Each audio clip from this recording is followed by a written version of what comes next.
From UBN Studios, you're listening to Unsugarcoated with Aalia, bringing you interviews with public figures and inspirational people speaking on self-improvement with empowering themes. And I'm your host, Aalia and Aizzah. Hello, everybody, and welcome back to another episode of Unsugarcoated with Aalia. Once again, we just want to delve into pressing issues today that are definitely shaping the world that we live in. We're going to turn our attention to the power of storytelling in challenging stereotypes and fostering understanding in a deeply divided society. At a time when misconceptions and prejudices are rampant, authentic narratives are more crucial than ever in breaking down barriers and building bridges between diverse communities. One of the key issues we'll explore today is the representation of Muslim Americans in media. Despite Muslims making up at least 1.35% of the U.S. population, probably more, their representation in film and television is disproportionately low and often negative. A study by the USC Annenberg Inclusion Initiative found that from 2017 to 2019, less than 2% of speaking characters in top grossing films were Muslim. Moreover, when Muslims do appear on screen, they frequently are portrayed in stereotypical roles related to terrorism and violence, contributing to a false narrative and widespread Islamophobia and a deep misunderstanding. Another critical topic is the intersection of modern-day feminism and cultural identity. Women, particularly those from minority communities, face unique challenges as they navigate the complexities of cultural expectations and the broader feminist movement. The struggle to balance cultural heritage with the desire for gender equality is a narrative that resonates deeply across various communities, not just the Muslims, but definitely includes the Muslim American experience. Art has long been a powerful tool for social change, providing a platform for marginalized voices and offering new perspective on entrenched issues. From theater to film to visual arts and literature, creative expressions have the ability to humanize abstract issues, making them more relatable and urgent to a broader audience. Aizzah Fatima is an award-winning actor, filmmaker, and comedian. Aizzah has successfully transitioned her intimate stage play Dirty Paki Lingerie into the critically acclaimed film Americanish, the first romantic comedy about a Muslim American family navigating life in America while preserving their culture. Mom, don't you want us to have more than this? Be something? Yes, but first you go and get married and have children. Then go, be whatever you want. Dude, I'm never gonna be able to afford my own place. Home's not that bad. It's a zoo, Mariam. What's the purpose of your visit? I'm here to find a nice Pakistani-American doctor to marry. Jeez, it's a study group. The MCATs aren't gonna ace themselves. I wanna go to Harvard. It has the best PEDS program in the country. Hey. I gotta tell you, Roombas really freak me out. If you're gonna get a Roomba, just put it only in your room. Hala, these prices are ridiculous. We will pay you 24 for everything. My daughters, they think they know everything best. You know what? I'm a grown woman.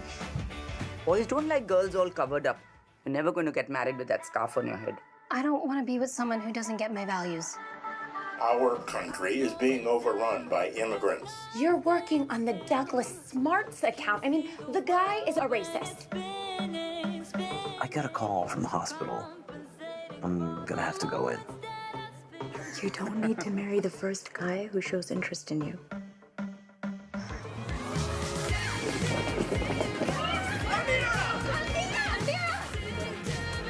Everybody's gonna get what they want. This is America. A land of dreams. Blending acting with activism, Aizzah uses her work to challenge stereotypes, promote understanding, and highlight the experiences of modern Muslim American women. Ladies and gentlemen, please welcome Ms. Aizzah Fatima.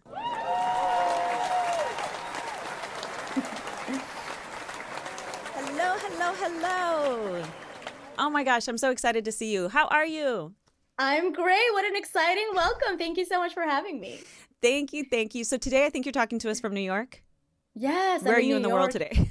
I am in New York City, very loud New York City. You're probably going to hear sirens while we're on this call, just so you know, right outside that window over there. No worries. It'll just make it feel all the more real, right? Authentic. Yes. Authentic, exactly. So I really appreciate you taking the time to be part of this episode and be a voice on this conversation. You know, first off, I have to let the audience know how I actually came to learn about you was watching Americanish. I was oh my goodness, it's such a good story. And I was crying after I watched it because we need more films like that. So I'm very excited for my audience to learn about you, learn about your journey getting there. But I just have to preface it with this, you know, I am so grateful for artists like you, women like you, Muslims like you, everything, New Yorkers like you, everything in between, because you make me smile and cry feeling represented, you know, on the screen. So thank you for that. I really appreciate that. Thank you for that. Oh my goodness. That's amazing. That's the whole point. That's why we make the art we make, you know. Yeah. Thank you for saying that. Yeah. And I know it's not easy. So very hard, very hard. It's like pushing a thing uphill that's like constantly falling apart, and you got to gather it up again and push it up some more. Right. So, Yes, I do know what you mean. So let's talk a little bit about like your early life and your career shift, because you did have one. You originally were working as a microbiologist and an ads engineer at Google. It's so crazy. And then you started beginning pursuing the arts. So tell us, how did that happen? I did my undergrad in microbiology, and then I kind of very quickly shifted because I was having trouble finding jobs, and my older brother was like, hey, you know what, IT is really hot. And so I was like, okay.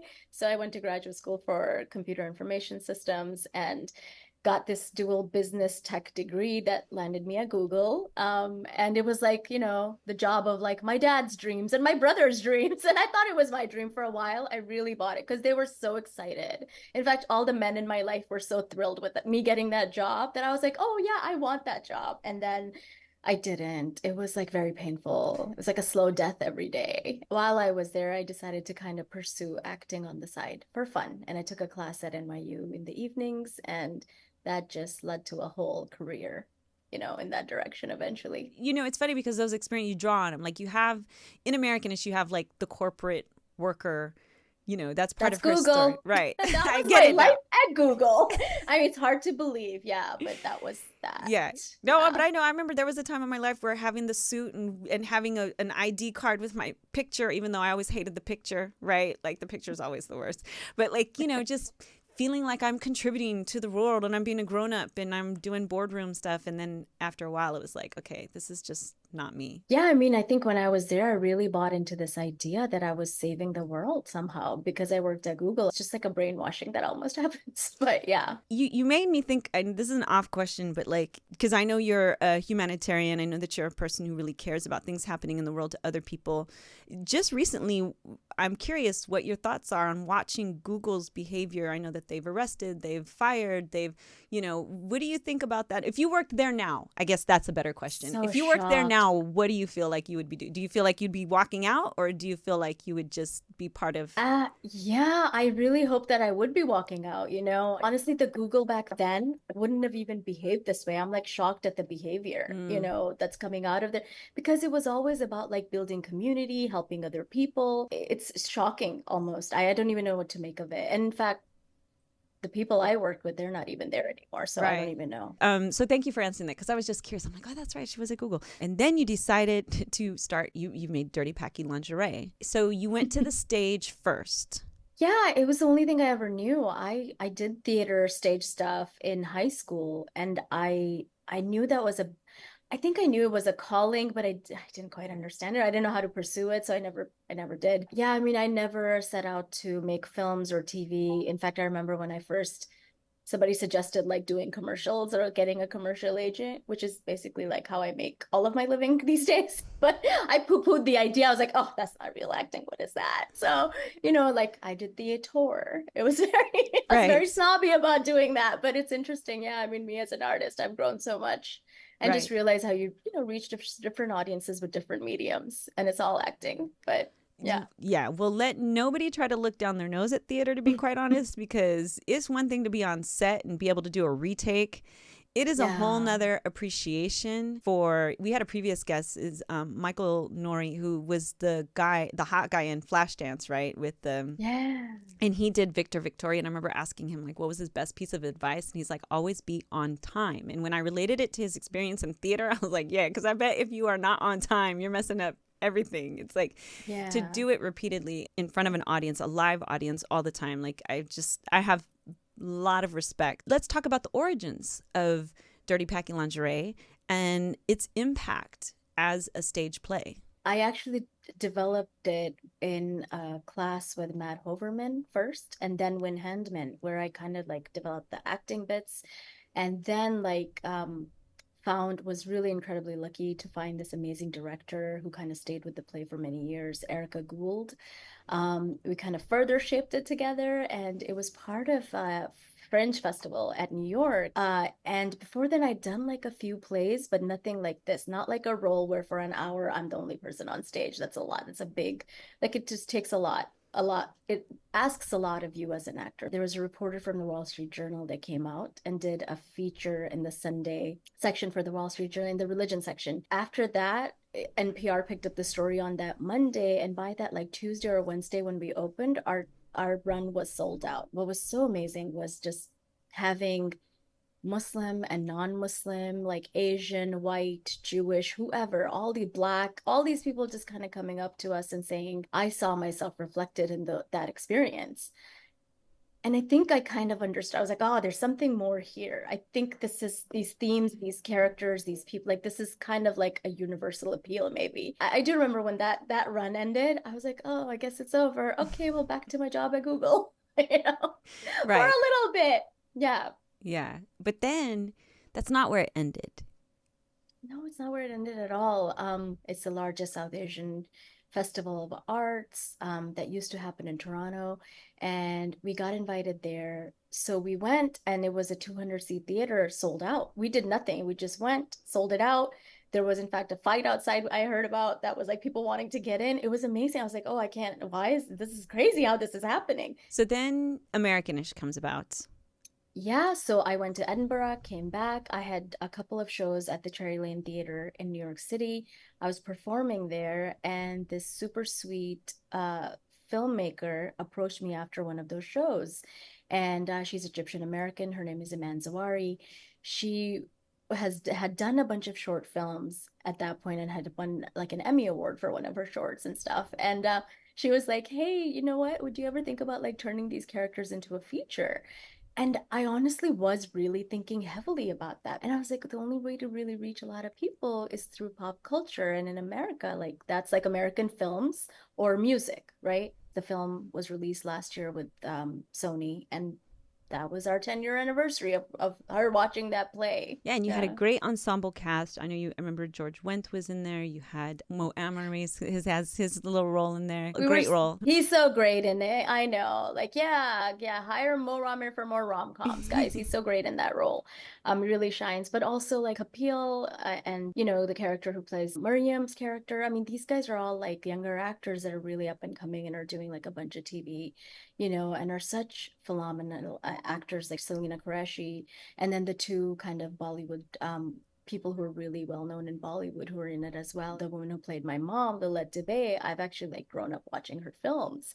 So it was just and David Rashi, Ajay Naidu, who is such a star and is in like every single Sundance film, every whatever. I've seen him do Shakespeare, and then he, turns around and does the part he plays in our film. It's just amazing. I know I've watched it at least twice. So, my goodness. Well, Americanish has been just amazing. I mean, we ended up doing like over 30 festivals. We won like 25 festival awards. Eventually the film was picked up by Sony International for worldwide distribution, and we also had a limited theatrical release in the US. I mean, it was like all of our wildest dreams kind of coming true, because as filmmakers, and we know where the state of film is right now, like theatrical is almost impossible. Films are not really getting bought at like even big festival like Sundance, Tribeca, South by. No one's buying indie film. So it's kind of amazing, the journey with this film that's happened. I mean, you are right. It's still a difficult marketplace. Internationally, it's picking up, which is good. I'm actually happy to see that platforms are opening up. Like, I just watched, now I'm going to forget the name because, of course, that's what my brain is going to do right now. The women who were the original courtesans. Yes, Hiramandi. That's sorry, on excuse Netflix me. right Hiramandi, now. Yeah, right? I watched the entire thing. There's another one that's on there now that I haven't actually had time to watch. Of course, they're also curating it for me because that's how these things work now. These platforms know everything that I like. And of course, it's international. But what I'm saying is I like that they're having it on there. I think that shows opportunity and promise for our demographics, these minority groups of people who have our stories and are also American. That's a thing. And I know that for a long time, being Americans definitely tried to sell this idea of, in order to be American, you have to abandon your cultural identity. And I just disagree with that. Not everyone wants to be messaged to. They don't want to be beat over the head with, what we're trying to do. So you do it in this lovely way where it's very light, it's lighthearted, it's funny, it's comedy, it's real world things that anybody can relate to no matter where you're from. Blending acting with activism. Essentially activism through art. How are you using your film and television work to address the stereotypes and promote the understanding of Muslim American women? Yeah, I mean, I think it's always, for me, art, that's the things I create always are about activism. I think it's by virtue of being who, I was at a panel once and there was a white woman who got up and she was much older and she stood up on the stage, I remember, and she goes, that, this is her activism. She goes, because I'm a woman and I'm older and I'm on the stage, that makes me an activist because no one wants to see this body on the stage. It was really interesting. And I was like, oh, I think it's just by virtue of being who you are. Sometimes you just get pushed into this thing. I think because I'm a woman and I'm Muslim and I, grew up in the South or whatever, all of those combinations of me are that I think it's just the art that I created just bends that way, whether I wanted to or not. It's just my lived experience in the world, right? Sharing your art and sharing your experiences, like I said, you're inherently addressing those stereotypes because you're showing them it's not what you think. That I think is one of the biggest beautiful things about Americanish, no differently than Rami Youssef has done or Mo Amr has done. They've shown folks, we're dealing with the same stuff you are. We have the same emotions, feelings, even within, the standard people want to put when they hear we're Muslim, right? I know for me. Yeah, it doesn't take any extra work to do that because it's actually the truth, right? We're all just humans are all connected. We all want the same things in life, right? And so I think that's the thing that's sometimes somehow missing when other people are telling our stories for us. They're always looking at us from this outside lens. And they think we're subhuman, right? So then that's how they write those characters. But I think when the characters are actually written from people behind the camera are Muslim, then we're able to capture that nuance and that very specific experience.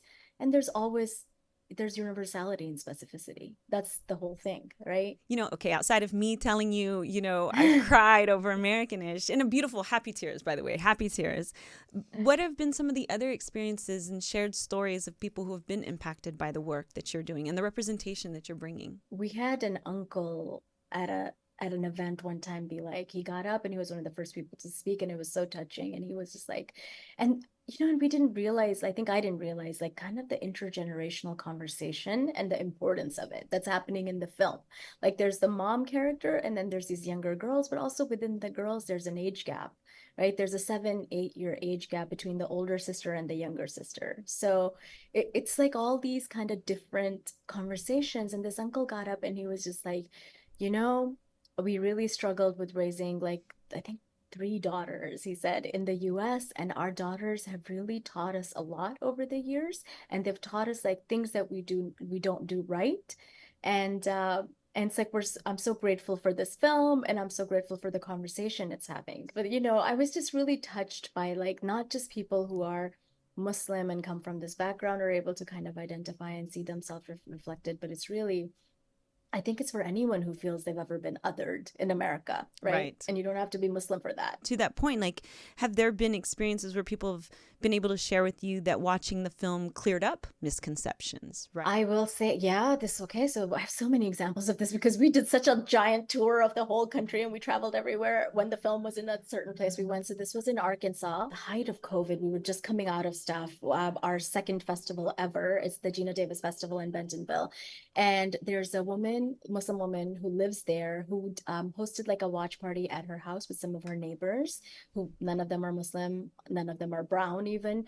And she said her neighbor, who she's very good friends with, who's super Republican, was like, watched the film and then was like, had questions about, we have a Trump-like character, right? It's Sam, my character's boss in the film, and he's very Republican leaning. And that's the whole, like, we wanted to set the film against the backdrop of what was actually happening in America, like post the Trump election, because that's when the film was shot. And this woman said to the Muslim lady, she goes, I didn't realize Trump affected Muslims in America this way at all. I was really surprised, right? But then it was fascinating. So this woman actually wrote to us and then she said, we were able to have a very open and honest conversation. And it's really touching. Like the group of them got together and they were like, oh, I'm getting so emotional. They were like, we're gonna, like,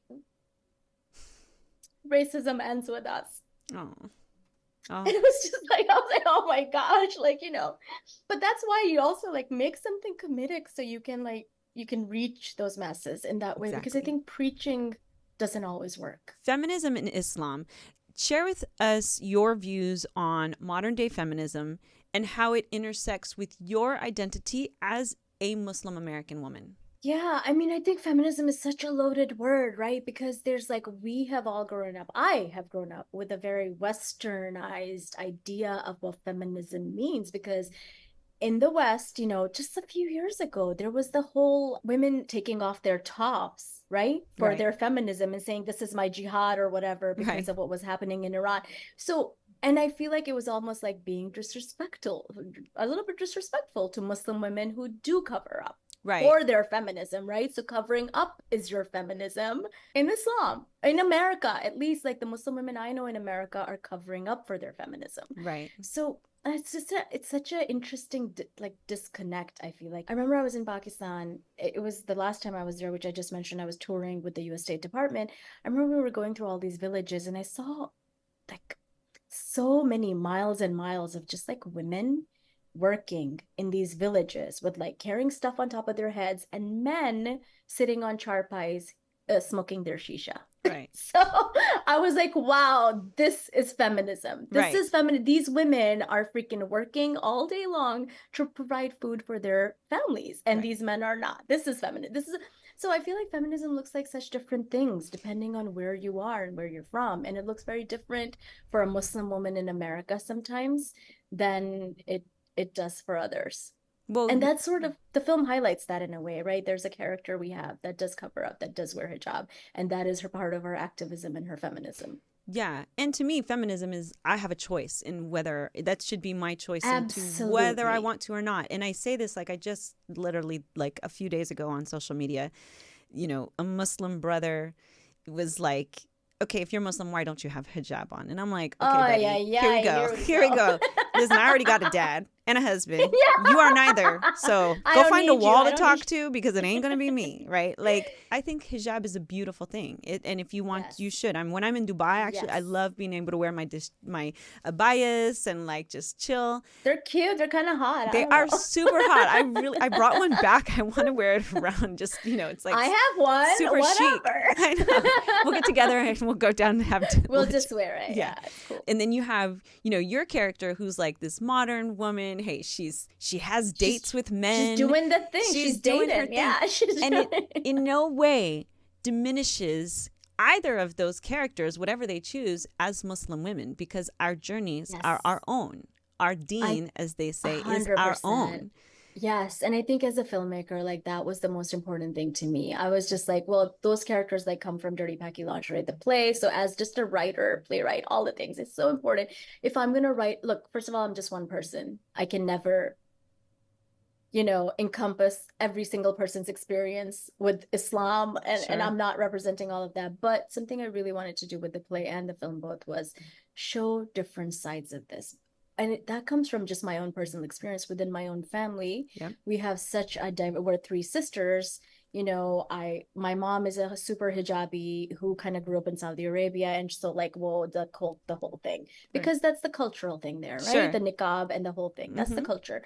And so, you know, I have sisters-in-law who cover, you know, I flirted with the idea of hijab for a little while when I was a younger teenager, and then decided to take it off. So all those experiences are kind of like, I'm like, okay, you know, I have a lot of tremendous respect for people who do it and people who don't. It's a choice. And I think that, to me, if I were to describe what feminism is, that's what it is. It's a choice. Yeah. I mean, you said it earlier, 100%. And I wanted to make sure, like, we showed that, because I think, like, the Western media's obsession with, like, Muslim women is like, oh, they're hijabi, but then also they're battered and abused, and how can we save them? Yeah. It's like, they're so oppressed. No, it shouldn't be like further from the truth. Like, honestly, look, in my personal experience, I don't know any woman who wears a hijab who's like oppressed. I don't. So maybe I mean, not to say that doesn't exist. That exists in every place. But yeah. But I'm like, well, why don't we ever see the other side? What is the other side? And we don't see it. So that was really important for me. I mean, and when you talk about women, feminism, and oppression, a Stepford wife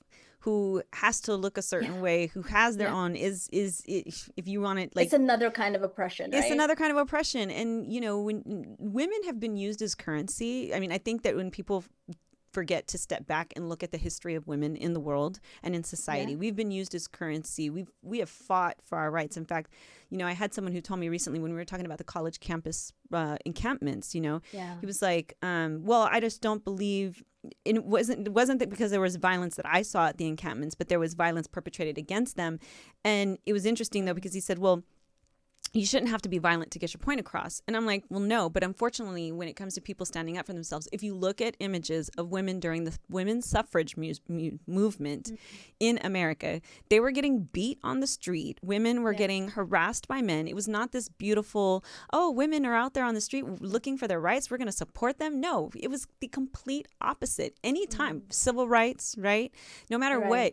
But with women, we've definitely have been married off for, you know, people always want to say, like, well, Muslims do this. Okay, have you seen what other cultures have done with their women? Because in Europe and America, in the beginning, people were just married off for like whatever, an alliance, money, property. Exactly. They were property. Women were property. They didn't have any rights. This is just America, not that long ago, right? Absolutely. So it's always an interesting conversation when we come to how we get our rights, how we stand up for ourselves, the resistance, the pushback that we get for that, and then the resiliency that's really had to be endured by some incredible women in history and supporting men who have been there to get where we are today.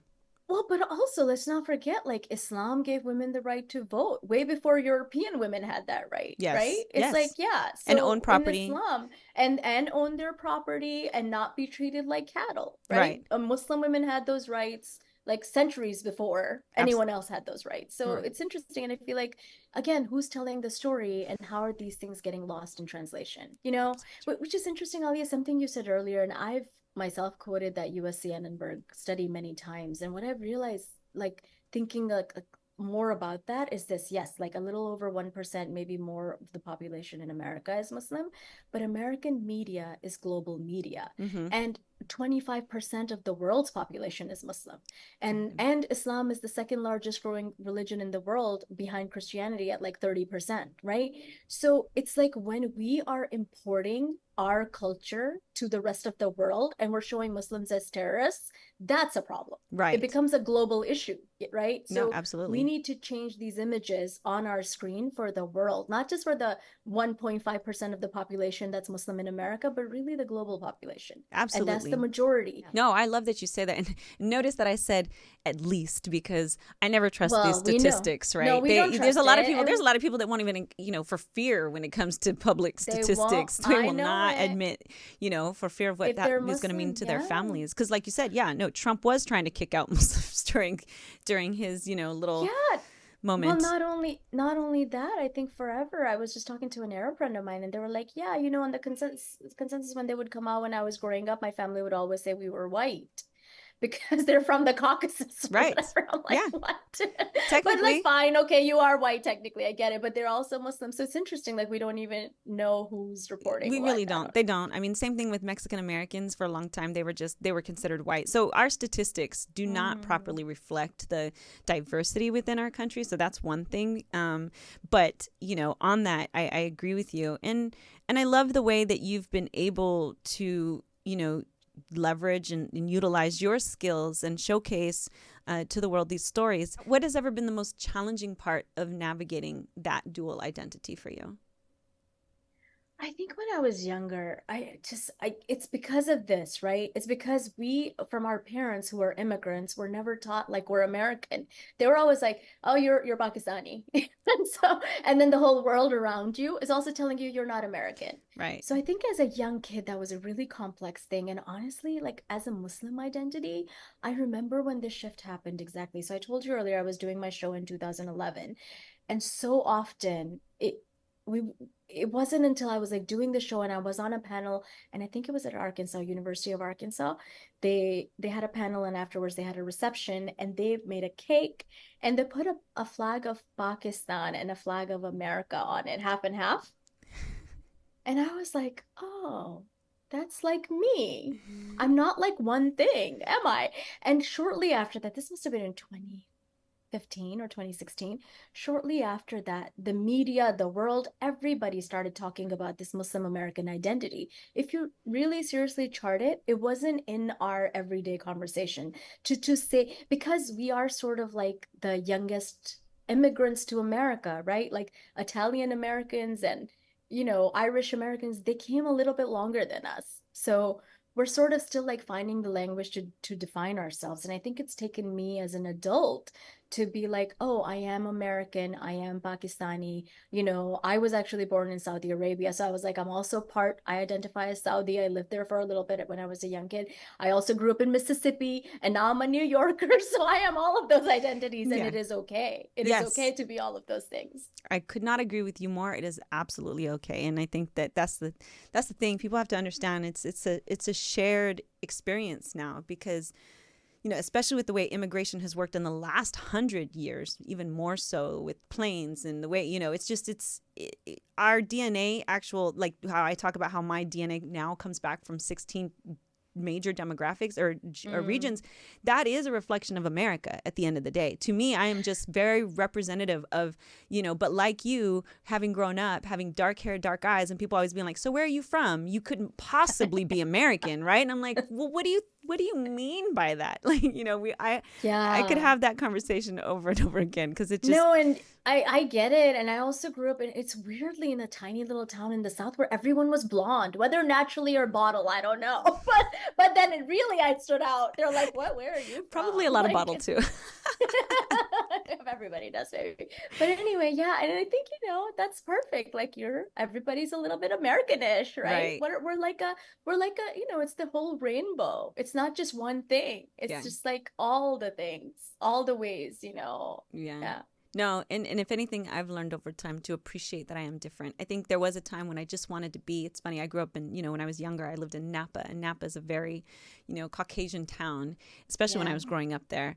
And it felt, you know, I used to want to be a Jennifer or a Monica or, you know, Melissa, you know, but then I grew up and I'm like, I'm so glad I'm not them. What are your final thoughts, messages that you'd like to convey to not just the Muslim community, but Muslim women community out there that are still struggling with feeling comfortable in their skin and feeling comfortable with knowing that, you know, they are beautiful just as they are. They are just, you know, like, what is your message to them? Follow your heart. I know it's really a hard thing to do. And like, that's one of the reasons I actually made this film, because in the making of it, I realized, I was like, oh my God, it's like so hard. I identify as like the images of like romance and beauty that we see in rom-coms. It's always like the dude wants the blonde woman always, right? Right. So like there's something about Mary, all the films we've grown up with, like even older, like You've Got Mail, all those problematic films that we love, and now we're like, that dude was gaslighting her the whole time. That was really, now we have a word for it, right? But before we did it. But yeah, but all those women are always like white and blonde. So it honestly, in the making of it, what I've realized is in talking to other women as well, like they always like identified themselves and their own sense of beauty as like proximity to whiteness. Like, how white is your skin? How blonde can you be? Can you dye your hair? All those things. And I think, you know, it's important to have these images of like brown women falling in love with whether other brown men, and brown men wanting these brown women back, you know, in a romantic sort of way. So I think just, you know that you're enough, that you're unique, and just, you know, I mean, do the thing you want to do with your life, man. Don't let anybody else hold you back. I love that. And I think you've shown that. You show that in your work. You show that with what you do. I know with your play, and I know with Americanish, and I know you have other things coming forth. You're not done. I saw you on a commercial the other day. I was like, you know, I know you are Oh my doing goodness, things. Aalia. Thank goodness for that commercial, girl. It's like, it's hard out there right now with SAG-AFTRA and the strikes. And thank goodness this commercial's been running for a while. So yeah, that's amazing. Good. The thing I used to poo-poo, where I'm like, commercials. Hey, if it's good enough for Sam Jackson or Jennifer Garner, I mean, it's good enough for you. Like, you know, I want to thank you so much for being here with us today. I know I could talk to you for hours and hours, but I appreciate your time. And yeah, and just before I do it, for anyone who wants to follow you on social media and anywhere else that people can go to support and follow your work. Sure. So I'm just my full name, Aizzah Fatima, on all the social medias. You can also follow some of my other work. You can follow Americanish Film. You can also follow our stand-up / TV pilot that's on Fuse Plus right now called Muslim Girls DTF. We're going to be touring with that show all around the world. So we'll probably be coming, and the US. So we'll probably be coming to one of the cities where you live pretty soon. I wish you all the luck, and I can't wait to have you back again. And next time in person, we'll get you when you're in LA next time in the studio. Yes. So, but thank you. Thank you so much. No, thank you so much for being with us today. And to our audience at home, listen, you definitely want to check out her work. You want to support these films. I even tell my kids all the time, like, even just out of curiosity, go support it so that you give other people the opportunity to make this type of content over and over again. As a woman, I want to say that I just really appreciate the representation that Aizzah has brought to the world for her community, for our community in different ways. And, you know, I hope that you've heard a little bit of our conversation and said, oh, maybe I don't know everything that there is to know. Or maybe you are a Muslim American or Muslim woman who's like, okay, thank you. They're giving me permission to be myself. Yes. Well, not that we had to give you permission. You've had it all along. But, you know, just live life the way you feel is best serving you and your community. Keep your eyes on the prize is your deen, your life, your benefits, and your family. So with that, I'm just going to say thank you so much for being here with us today. And thank you so much for letting us be unsugarcoated. Take care.